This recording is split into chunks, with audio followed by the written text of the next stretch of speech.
পারছে না।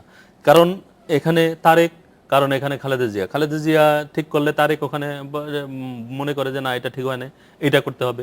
এই বক্তব্যের মানে প্রধানমন্ত্রীর খালেদা জিয়ার যে বক্তব্য, সেটাও বলা হচ্ছে যে লন্ডন থেকে এটা ড্রাফট পাঠানো হয়েছে, সেটাই উনি পাঠ করছেন, যেটার সাথে বাংলাদেশের বাস্তবতার সাথে এই বক্তব্য যায় না, বাংলাদেশের বর্তমান সিচুয়েশনের সঙ্গে এই বক্তব্য যায় না। তার মানে কি দ্বিধাদ্বন্দ্ব তো ওই জায়গায় যে এই তারেক এই সিদ্ধান্ত দিবেন ইলেকশনে যাবে কি যাবে না, না বেগম জিয়া এই সিদ্ধান্ত দেবে, নাকি ওই 20 দল মিলে বসে তারপরে সিদ্ধান্ত নেবে, এই দ্বিধাদ্বন্দ্বগুলি তো আছে। আরাফাত রহমান কোকো মারা যাওয়ার পরে প্রধানমন্ত্রী যখন দেখা করতে গিয়েছিলেন ওই সময় এক ধরনের প্রশ্ন উঠেছিল যে আসলে একই যে তারপরে বলা হলো যে হ্যাঁ বেগম জিয়া ফোন করবেন অথবা উনি নিজে তাকে দাওয়াত দিতে যাবেন, মানে কুলখানিতে যাতে আসে, মানে সেটাও কিন্তু সেই সুযোগও ছিল, সেই সুযোগও কিন্তু তারা হারাইছে। তার মানে কি তারা রাজনৈতিক কৌশলে ভুল করছে, তারা রাজনীতিটাকে রাজনীতি দিয়ে যে ইয়া করতে হবে, সলিউশন করতে হবে, সেই লাইনে যাচ্ছে না। তারা চিন্তা করছে যে এই মানুষকে ভয়ের মধ্যে আতঙ্কের মধ্যে রেখে তারপরে একটা আন্দোলন করবে। সেটা তো এখন বিএনপির অবস্থা হয়েছে, জামাত এবং বিএনপি আপনি আলাদা করে দেখতে পারবেন।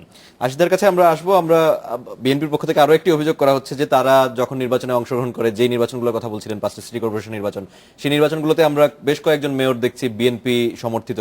আমরা সিলেটের মেয়র দেখলাম, চট্টগ্রামের মেয়র দেখছি, কিন্তু তাদের সবাইকেই হয়রানি করা হচ্ছে, এই ধরনের একটি অভিযোগ রয়েছে। ঢাকা সিটি কর্পোরেশনের সর্বশেষ মেয়র যিনি সাদেক হোসেন খোকা, তার বিরুদ্ধে বিভিন্ন মামলা দায়ের করে গ্রেপ্তারি পরোয়ানা জারি করে তাদেরকে হয়রানি করা হচ্ছে, এই ধরনের একটি অভিযোগ আছে। এই ধরনের অভিযোগের আসলেই কতটুকু ভিত্তি আছে এবং এই ধরনের অভিযোগ তৈরি করতে সরকার কি ধরনের ভূমিকা রাখতে পারে এই অভিযোগগুলো দূর করার জন্য, এই বিষয় নিয়ে আলোচনা করবো। একটা ছোট বিরতি নিয়ে আসি, নিচ্ছি আরো একটি বিরতি, সাথে থাকুন।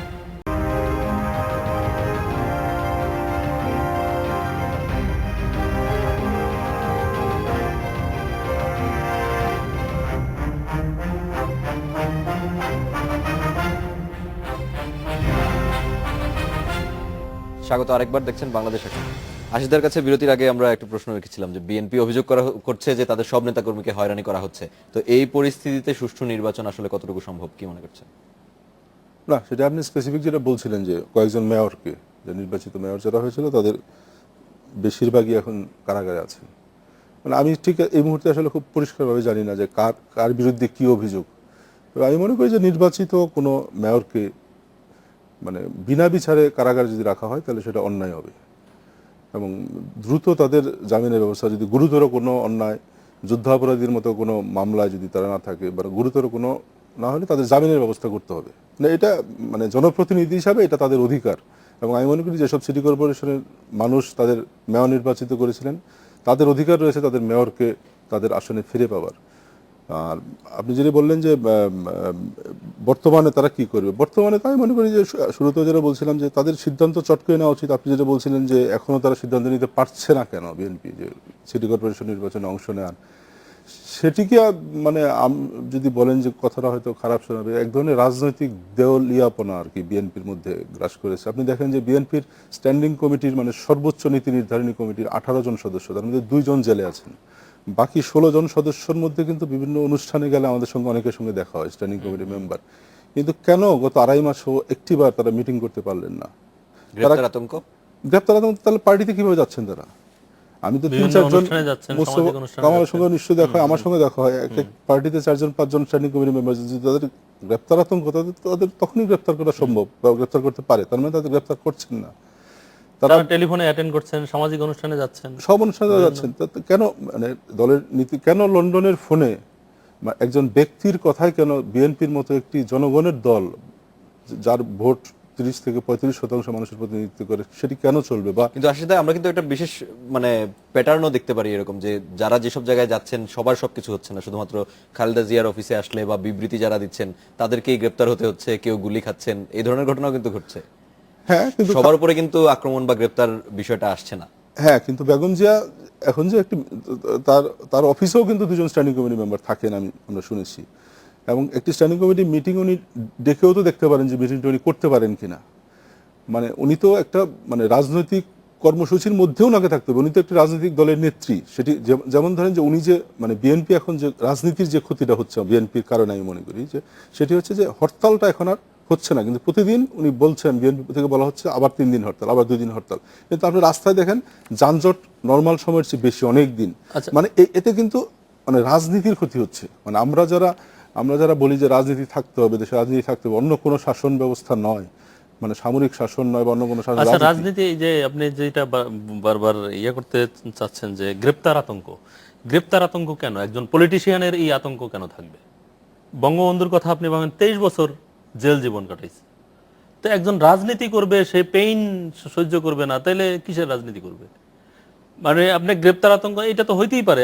বিএনপির আমলে আমরা দেখি না কত লোক, মানে আওয়ামী লীগের নেতা কর্মী সব লেভেলে, গ্রাসরুট লেভেলের নেতা কর্মীরাও জেল জুলুম সহ্য করছে, থাকছে, মানে হাজার হাজার মামলা হয়েছে। এটা বিএনপি করেনি। আর এখন তো দেশে কোনো সামরিক শাসনও চলছে না যে আপনি গেলে জামিন পাবেন না, সেরকম অবস্থা হতো না। আপনি দেখেন, আপনি একটু আগে বলছিলেন যে বার কাউন্সিল নির্বাচনের ফলাফল দেখেন, আপনি এই সরকারের অধীনেই তো একটা নির্বাচন হলো এবং সেই নির্বাচনে জয়ী হয়েছেন কি পরিমাণ ভোটে তারা বিজয়ী হলো বিএনপি সমর্থিত তো এখানে তো প্রার্থীরা। তারা জোর করে নিতে পারতো যে না, আমরা এখানে এই ইয়াতে এটা একটা বড় জায়গা, এখান থেকে মানে আওয়ামী লীগের প্রতিনিধিত্ব তো দেখতে চায় যে তারা ক্ষমতায় আছে, তারা সর্বোচ্চ পাওয়ার এক্সারসাইজ করতে পারতো, সেটা তো তারা করেনি।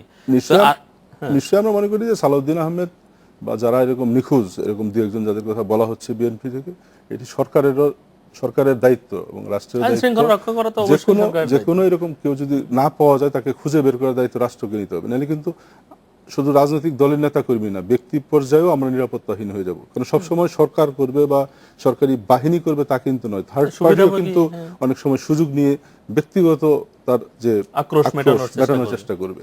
সেই জায়গায় সরকারের দায়িত্ব অনেক বেশি। আমরা আরো যদি কিছু খবর দিকে, সিটি কর্পোরেশন নির্বাচনের সাথে সিটি নির্বাচন নিয়ে বিএনপিতে মতভিন্নতা, আজকালের মধ্যে চূড়ান্ত সিদ্ধান্ত হতে পারে, এই ধরনের কথা লেখা আছে আমাদের এখানে সময়। আমার একটু কথা আছে যে ইলেকশন ধরে যে প্রধান নির্বাচন কমিশনার আপনি যেই ইয়াটা দেখাচ্ছিলেন, ওটা বলতেছিল প্রধান নির্বাচন কমিশনার যে এই যে বিলবোর্ড নামানোর কথা উনি বলছেন।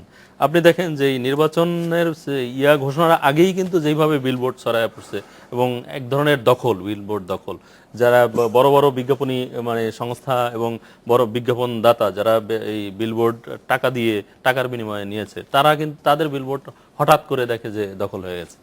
এবং এই ঘোষণার আগেই আমাদের কিছু কলিগ বলতেছিল যে এইটাই মানে যা খরচ করছে অলরেডি, সেটাও নির্বাচনী ব্যয়ের চেয়ে অনেক বেশি। মানে তফসিল ঘোষণার আগেই এই অবস্থা, তার মানে কি এইটাকে নির্বাচনী আচরণবিধি মানে একটা আগেই লঙ্ঘন হয়ে আছে।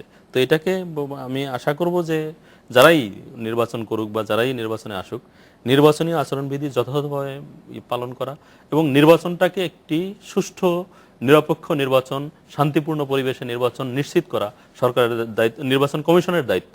সেখানে সরকারকে অবশ্যই সহযোগিতা করতে হবে। কামাল ভাই একটা ভালো কথা বলছেন। আশিস দা, অনেকদিন আপনি নির্বাচন কমিশনের সংবাদ সংগ্রহ করেছেন। আমরা আপনার কাছে একটু যদি জানতে চাই যে কামাল ভাই যে বিষয়টা তুললেন, তফসিল ঘোষণার আগে থেকে আমরা দেখছি যে বিলবোর্ডে ছেয়ে গেছে পুরো ঢাকা সিটি কর্পোরেশন দুটি, উত্তর এবং দক্ষিণ, এবং আমরা টেলিভিশনে দেখছি অনেকে বিজ্ঞাপন দিচ্ছেন, বিলবোর্ড ছাড়াও আরো বিভিন্নভাবে বিজ্ঞাপন দিচ্ছেন। এবং এটা যদিও স্থানীয় সরকার নির্বাচন, তারপরও কিন্তু আমরা দেখছি যে সরাসরি দলীয় সমর্থন চাওয়া হচ্ছে, দলীয় সমর্থন দেয়া হচ্ছে এবং সেটার কথা এলাকাবাসীকে জানানো হচ্ছে। এটি কি আসলে আচরণবিধি লঙ্ঘনের পর্যায়ে পড়ে এবং এই যে খরচগুলো, সেই খরচগুলো কি আসলে আয় ব্যয়ের হিসেবের মধ্যে আসে কিনা? না, নির্বাচনী আইন অনুসারে যেদিন নির্বাচনের তফসিল ঘোষণা হবে, যেমন আজকে নির্বাচনের তফসিল ঘোষণা হলো, আজ থেকে যদি কেউ এই ধরনের ঘটনা করে তাহলে সেটি আচরণবিধি লঙ্ঘনের মধ্যে পড়বে। আগেরগুলো ব্যাপারে ইলেকশন কমিশন আজকে বলে দিয়েছে যে 48 ঘন্টা সময় দিয়েছে, এর মধ্যে অপসারণ করতে হবে। যদি এর মধ্যে কেউ অপসারণ না করতে ব্যর্থ হয় তাহলে তার বিরুদ্ধে এই অভিযোগটি আনা যাবে। সে কারণে আজ পর্যন্ত একটা মানে 48 ঘন্টা পর্যন্ত আরো সময় আছে। যদি তারা বিলবোর্ডগুলি খুলে নেন তাহলে তারা এর মধ্যে পড়বেন না। আর এরপর যদি তারা না করেন, এখন দেখেন যে নির্বাচনী আইন আমাদের দেশে কিন্তু অনেক সংস্কার হয়েছে। মানে এক সময় কিন্তু এই যে এখন যে সাদা কালো পোস্টার একটা নির্দিষ্ট মাপের, এটা কিন্তু আগে 4 রঙের 5 রঙের নানা রঙের হতো। মানে এই জায়গা থেকে কিন্তু ইলেকশন কমিশন ধীরে ধীরে মানে খরচটাকে কমে আনার জন্য নানা রকম চেষ্টা করার পরে কিন্তু এখন একটা জায়গায় দাঁড়িয়েছে। এবং আমি আশা করি যে এই 48 ঘন্টা প্রার্থীরা তারা এটা মেনে নেবেন। এবং এই জায়গায় কিন্তু আইনটা কিন্তু খুব কঠিন, ইচ্ছা করলে কিন্তু রিটার্নিং অফিসার তার প্রার্থীতা বাতিল করতে পারেন এবং সেই ঝুঁকি নিশ্চয়ই প্রার্থীরা নেবেন না। এবং আমি আশা করি যে নির্বাচন সুষ্ঠু হবে। সেক্ষেত্রে নির্বাচন কমিশনের তো দায়িত্ব আছেই, সেক্ষেত্রে সরকারকেও খুব সহায়ক ভূমিকা পালন করতে হবে, নির্বাচন কমিশনকে সহায়তা দিতে হবে সব সময় সব ক্ষেত্রে। কারণ ঢাকা নির্বাচন, বিশেষত ঢাকা নির্বাচনের কথা আমি বলি, ঢাকা নির্বাচনটা খুব গুরুত্বপূর্ণ। এখানে প্রভাব প্রতিপত্তি, টাকা পয়সা মানে সবার আছে, মানে সবাই সেই চেষ্টা করবে, সবার যোগাযোগ আছে। তো সেই জায়গায় সরকার যদি নির্বাচন কমিশনকে সার্বক্ষণিক সহায়তা না করে, তাহলে নির্বাচন কমিশনের একার পক্ষে এই সব নিয়ম কানুন মানিয়ে নির্বাচনটা করা সম্ভব হবে না।